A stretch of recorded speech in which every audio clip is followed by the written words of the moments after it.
hasta por 5 minutos. Tiene usted la palabra, señor senador Emilio Álvarez y Casa.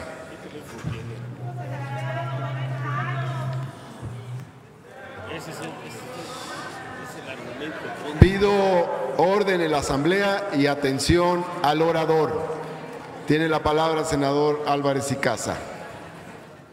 5 minutos, hasta por 5 minutos. Gracias, señor presidente. Buenos días. Nos damos cita para analizar el sexto informe de gobierno en la parte que corresponde a la política exterior. Pido, señor senador presidente, que se incluya mi texto íntegro en el diario de debates. El presidente Enrique Peña Nieto nos propuso impulsar un México con responsabilidad global. Sin embargo, los resultados de su tarea están absolutamente en contraste y 5 puntos, por obvio de tiempo, voy a utilizar para demostrar que no se cumplió con el objetivo. Primero, confundió la política exterior con la política personal. Se llevó a cabo una desinstitucionalización de lo más importante de nuestras relaciones bilaterales. Es la relación con Estados Unidos.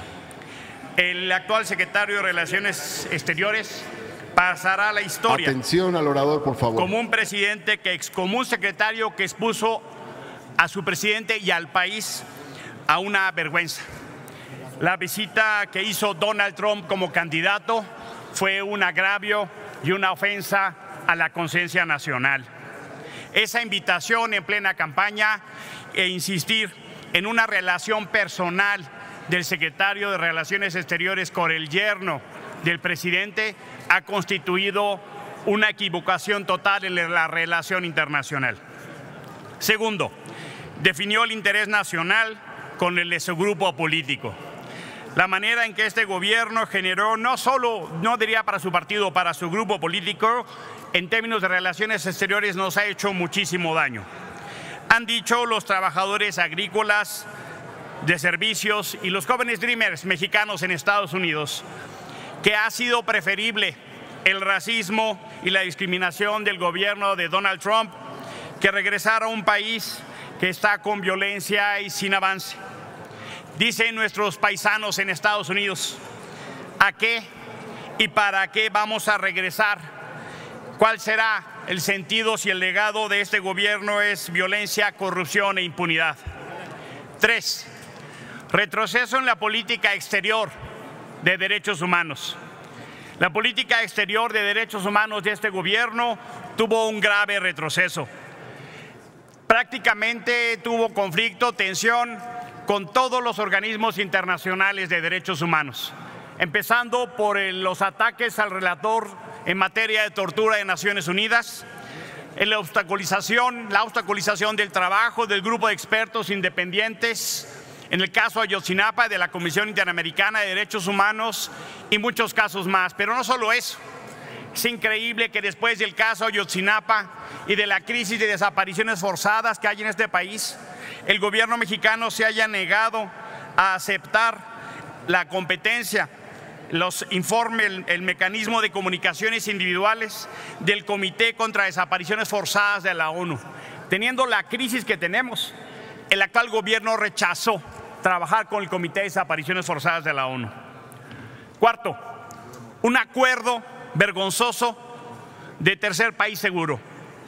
No se escapa la ironía que México alza la voz contra el racismo en Estados Unidos y a la vez se comporta como un verdugo implacable en contra de las personas centroamericanas que pasan por nuestro país.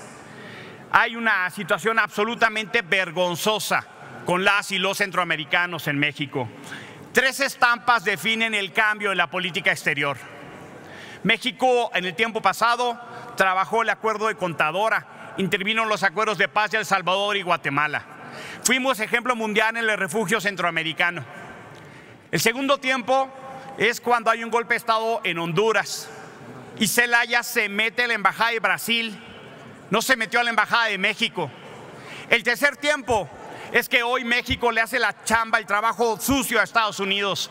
Por tercer año consecutivo deportamos más centroamericanos que Estados Unidos. Esa es la vergüenza del trabajo que está haciendo la política exterior de México. Cuarto, la renegociación del Tratado de Libre Comercio. Antes del cuarto, permítame un quinto punto. Si México quiere tener autoridad en los foros internacionales, México tiene que pedir una disculpa a los países centroamericanos por el trato que damos a los centroamericanos en territorio nacional. Si queremos tener autoridad moral para defender a las y los mexicanos en Estados Unidos, tenemos que cambiar radicalmente nuestro comportamiento con nuestros hermanos centroamericanos. Termino, señor presidente. Ya no explicaré el tema de la renegociación del TLC, que ha sido objeto ya aquí de un acuerdo. Termino. ¿Dónde está ahora México en la política exterior? Déjenme decirlo con la frase que dijo la expresidenta de Costa Rica, Laura Chinchilla. Cuando Trump atacó a México, Laura Chinchilla dijo: ¿por qué no todos somos México? Ese artículo de esa presidenta responde a la pregunta: ¿dónde estuvieron los gobiernos y los liderazgos globales para defender a México cuando Trump nos atacó? El silencio a la respuesta a esa pregunta es el liderazgo de Peña en política exterior. Responder esa pregunta nos ubica claramente que estamos absolutamente perdidos en política exterior. Es indispensable recuperar la dignidad de nuestra política exterior. Muchísimas gracias. Muchas gracias, senador Álvarez y Casa.